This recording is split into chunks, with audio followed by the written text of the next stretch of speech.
Hello and welcome to my channel. This is Creepy Dread, your storyteller of choice. Before I tell you the story is about, I would like to know from where you are listening. Let me know in the comments. So today, I would like to tell you the tragic story of Ellek and his wife Betsy. Ellek only wanted to protect his wife and had to go to the Old Lawrenceville Jail and was later executed. People say they can still hear his sorrowful song traveling through the walls of the old jail. Enough talk, and let's dive in. I wish you a good night.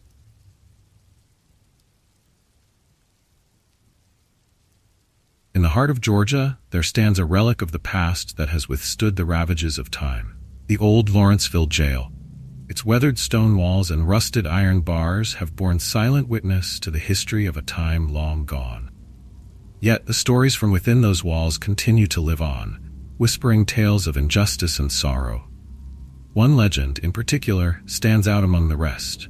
The haunting story of Ellek and Betsy, whose tragic fates have left a mark on the town's history. In 1848, life was harsh and unforgiving for Ellek and Betsy, two souls bound together by love and hardship. As slaves on a sprawling plantation, they had endured the worst humanity could offer. Yet they found solace in each other's presence. Their small cabin on the edge of the plantation was their refuge from the harsh realities of life, a place where love bloomed, despite the chains of oppression. Ellek was a strong man, both in body and spirit, whose determination and resilience inspired those around him. Betsy, his beloved wife, possessed a quiet strength, her gentle nature masking an indomitable will. Together they faced each day with courage and hope, dreaming of a future where freedom was not just a distant dream. But their lives were shadowed by the ever-present threat of their master, a cruel and volatile man known for his drunken rages. His name was Thomas Grayson, and he wielded power over his slaves with an iron fist. The plantation was his domain, and those who lived there were subject to his whims and desires. One fateful night, as the moon hung low in the sky and the crickets sang their mournful song, the tranquility of Ellek and Betsy's cabin was shattered. Thomas Grayson, inebriated and filled with a malevolent rage, stormed through the door, his eyes wild and dangerous. He staggered toward Betsy, his intentions clear. Ellek's protective instincts kicked in, and he placed himself between Betsy and the master, his heart pounding with fear and determination. "Stay away from her," Ellek warned, his voice steady despite the terror that gripped him. Grayson sneered, his words slurred and venomous. "You dare defy me, boy?" he spat, lunging at Ellek with drunken aggression. The struggle that followed was fierce and desperate, chaotic dance of survival and defiance. Ellek fought with every ounce of strength he possessed, driven by love and the need to protect his wife from harm. As the confrontation escalated, the two men stumbled and grappled, their movements a blur of violence. In the heat of the moment, Grayson chased Ellek up a ladder that led to the loft of the cabin. The small space was filled with shadows and dust, the air thick with tension. As they struggled, Grayson's foot slipped on the wooden beams, and with a cry of anger and surprise, he lost his balance and plummeted to the ground below. Ellek watched in horror as his master lay motionless on the floor, the life gone from his eyes. The realization of what had happened settled over him like a shroud, the weight of the moment pressing down on his shoulders. In the silence that followed, Ellek's mind raced with fear and uncertainty. He knew the consequences of what had happened, the unforgiving reality of the world they lived in. But he also knew that he could not run from the truth. With a heavy heart, he made the decision to turn himself in, hoping for justice and mercy. As the first light of dawn broke over the horizon, Ellek made his way to the sheriff's office in town, his footsteps echoing on the cobblestone streets. He walked with his head held high, his heart pounding with each step. He knew the odds were stacked against him, but he had to try to explain what had happened. Inside the sheriff's office, Ellek faced Sheriff Matthews, a stern man with a reputation for upholding the law without mercy. Ellek recounted the events of the previous night, his voice steady as he described the struggle and Grayson's fatal fall. "It was self-defense," Ellek pleaded, his eyes searching the sheriff's face for any sign of understanding. "I didn't want to hurt him, but I had no choice." Sheriff Matthews listened, his expression unreadable. When Ellek finished, the sheriff sighed heavily, his eyes filled with regret. "I believe you, Ellek," he said, his voice tinged with sorrow.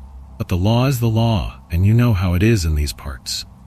With those words, Ellek was taken into custody, his fate sealed by the cruel realities of the antebellum South. The trial of Ellek was swift and brutal, a mockery of justice in a world that favored the powerful over the oppressed. Despite his impassioned plea of self-defense, the verdict was never in doubt. The jury, composed of white landowners and peers of the late Thomas Grayson, viewed Ellek as nothing more than property, and his defense fell on deaf ears. The courtroom was filled with tension, the air thick with anticipation and judgment. Ellek stood tall and resolute, refusing to show fear in the face of adversity. He knew the outcome was predetermined, but he held on to a flicker of hope, a belief that perhaps justice could prevail. Betsy watched from the gallery, her heart heavy with fear and anguish. She knew the world they lived in, knew the injustices that plagued their lives, but she clung to the love they shared, hoping it would be enough to carry them through the storm. As the judge delivered the guilty verdict, a murmur of approval swept through the courtroom. Ellek's fate was sealed. He was sentenced to hang for the murder of Thomas Grayson. The world spun around him, a blur of voices and faces as the reality of his situation sank in. Ellek was taken to the Old Lawrenceville Jail, a foreboding structure of stone and iron that loomed over the town like a specter of the past. The jail was cold and unforgiving, its walls echoing with the cries of those who had come before. In his cell, Ellek found solace in his memories, holding on to the love he shared with Betsy and the moments of joy that had brightened their lives. He sang to himself in the quiet hours of the night, his voice a mournful melody that resonated through the walls of the jail. His song was a testament to his spirit, a reminder that even in the darkest of times, hope and love could endure. The other prisoners listened in silence, their own hearts aching with the knowledge that they, too, were trapped in a world that offered little mercy. As the day of Ellek's execution approached, the atmosphere in the jail grew tense and somber. The townspeople gathered outside, eager to witness the grim spectacle that had become all too familiar in their lives. On the morning of the execution, the sky was gray and overcast, a reflection of the sorrow that hung over the town. Ellek was led from his cell, his hands bound and his head held high. He walked with dignity, refusing to let fear overshadow his final moments. As he stood on the gallows, his eyes met Betsy's in the crowd.